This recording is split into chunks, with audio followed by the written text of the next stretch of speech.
Perkenalkan, nama saya Marta Lidwina Aurora Berugirsang dengan NIM 240231110010.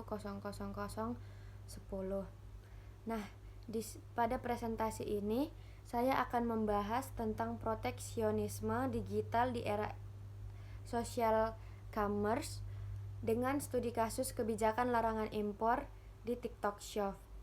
Nah, analisis ini menggunakan perspektif teori makro ekonomi dari Menq, khususnya model aggregate demand dan supply.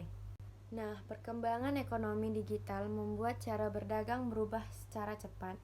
Sekarang, jual beli tidak hanya bisa dilakukan lewat marketplace, tetapi kita juga dapat melakukannya dari sosial media. Contohnya dari TikTok Shop, Shopee maupun Lazada dan Tokopedia. Nah, platform-platform ini sangat membantu UMKM kita karena bisa menjual produk sambil melakukan live streaming atau promosi langsung. Namun, di sisi lain muncul masalah, yaitu membanjirnya produk-produk impor murah yang sulit disaingi oleh produk lokal. Nah, produk impor tersendiri terutama dari Tiongkok masuk dengan harga yang sangat murah atau bisa dibilang dengan harga yang tidak masuk di akal karena dipromosikan langsung oleh algoritma TikTok. Akibatnya, banyak UMKM kita kalah saing terhadap produk impor tersebut. Nah, untuk mengatasi hal ini, pemerintah mengeluarkan Permendag nomor 31 tahun 2023 yang membatasi penjualan produk impor di TikTok Shop dan mendorong 100% produk lokal. Nah, untuk mengatasi kebijakan ini dapat menggunakan model ADAS dari Menq. Dalam teori ini, pembatasan impor bisa mempengaruhi perekonomian lewat dari dua sisi. Nah, yang pertama dari sisi permintaan agregat, ekspor bisa meningkat. Namun dari sisi penawaran agregat, biaya produksi bisa naik karena bahan baku impor dibatasi, yang akhirnya akan mendorong inflasi. Nah, dampak makroekonominya yaitu hasil analisis menunjukkan bahwa setelah kebijakan diterapkan, inflasi meningkat cukup signifikan. Konsumsi rumah tangga justru menurun karena harga barang itu kan naik.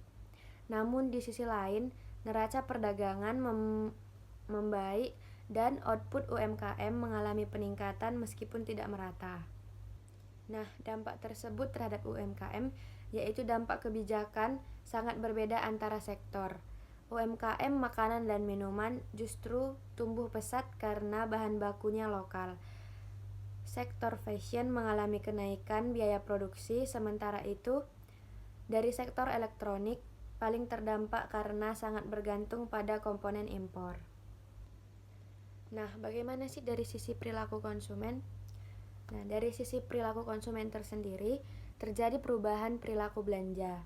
Nah, di mana produk murah dengan harga di bawah Rp50.000 mengalami penurunan penjualan. Nah, yang awalnya konsumen mulai beralih dari produk lokal dengan harga yang menengah, namun jumlah transaksi secara keseluruhan itu akan menurun. Nah, dari itu kita dapat menyimpulkan bahwa kemampuan digital menjadi faktor kunci utama untuk para UMKM. Mengapa begitu? Karena UMKM yang aktif menggunakan fitur live streaming dari TikTok, Shopee, Tokopedia mengalami pertumbuhan penjualan paling tinggi. Dan juga sebaliknya, ketika UMKM yang tidak aktif secara digital justru akan mengalami penurunan pendapatan dari penjualan mereka sendiri. Nah, ini juga berdampak pada rantai pasok dan tenaga kerja. Kenapa demikian? Kebijakan ini berdampak pada pasok karena harga bahan baku lokal naik karena permintaan meningkat. Waktu produksi menjadi lebih lama dan selain itu, sektor logistik impor mengalami penurunan tenaga kerja. meskipun sebagian UMKM mulai berinovasi menggunakan bahan-bahan baku lokal. Nah, secara umum, kebijakan ini berhasil memperbaiki neraca perdagangan dan melindungi sebagian UMKM. Namun, dampak negatif seperti inflasi dan penurunan konsumsi juga bakal muncul. Selain itu, dampak kebijakan tidak dirasakan sama oleh semua pelaku usaha. Nah, oleh karena itu, kebijakan proteksionisme digital perlu diiringi dengan kebijakan pendukung.